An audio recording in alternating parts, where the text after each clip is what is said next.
rated kata na zero based budget tiende nango mabende koro nyiso anie mwadhi godo isani. Okay, well, I can now make a zero rated budget.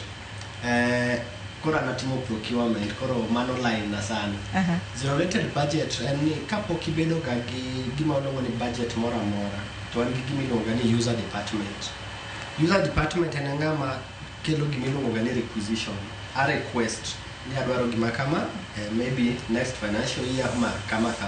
Edo nyabe de petty cash ama a big budget.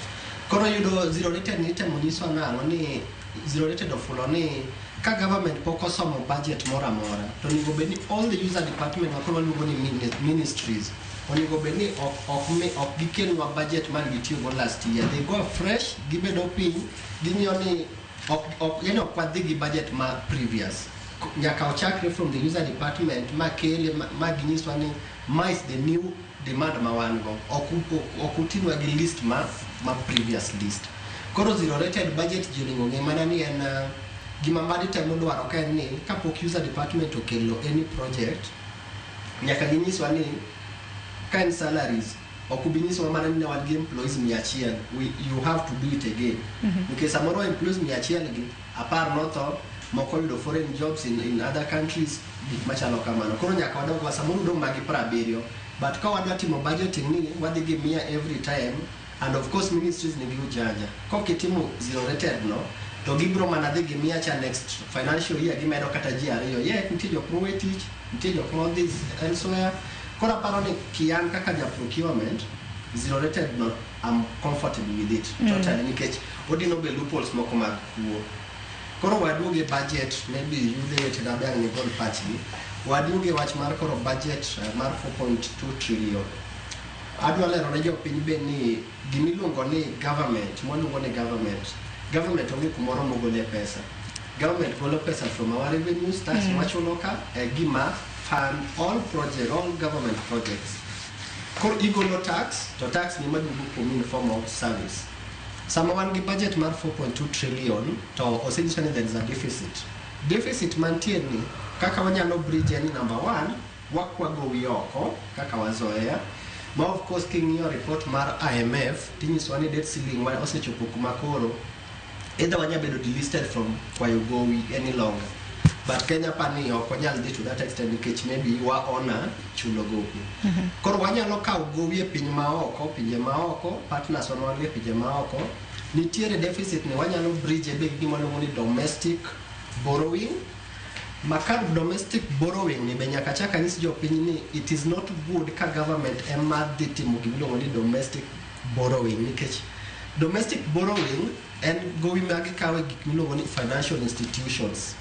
Sama gidhi financial institutions kaka wang'e pile banks whatever you know government is nitie gima iluongo ni collateral mondo mi loan.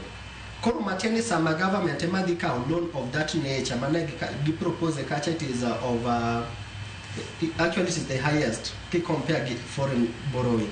But interest rates ma local di panda. Sama interest rate ma local opanda ijapur masa moro ne dwa dhi kawo loan mondo pur go. Interest mibro chulo is much higher because government bilaro kodi loan e bank. Nyathi school masa moro notieko school to dwa chako biashara idwaro loan moro ibro interest rate ma dhi bedo charge is very high.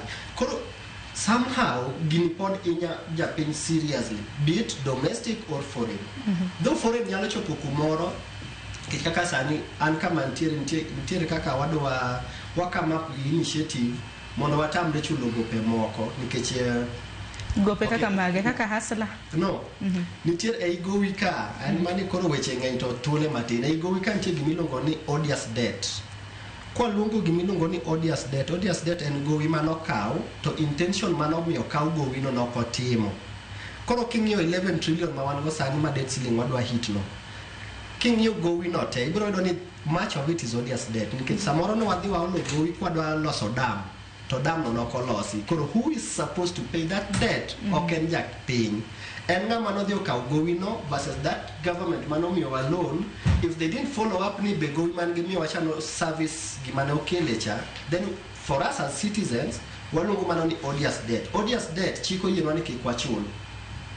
Yes. Koro 11 trillion ODS debt is the highest. Dingeni koro japiny bende ok nyal ng'eni mane ODS to mane mok en ODS to nokawe ni kichang. Koro government odagi timo gimiluongo ni forensic audit mar debt ma Kenya ne go mondo wang'e ni was it Uhuru Kenyatta am I liable to pay nikech it was any mano chung ne government mondo kawo Makoro say odhi ne apis daga budget mano control of budget. No. It's not a apis control of budget. In fact them they do their work very well. Makata sani kinyo kata report, in fact I was going even through the auditor's report mano goal.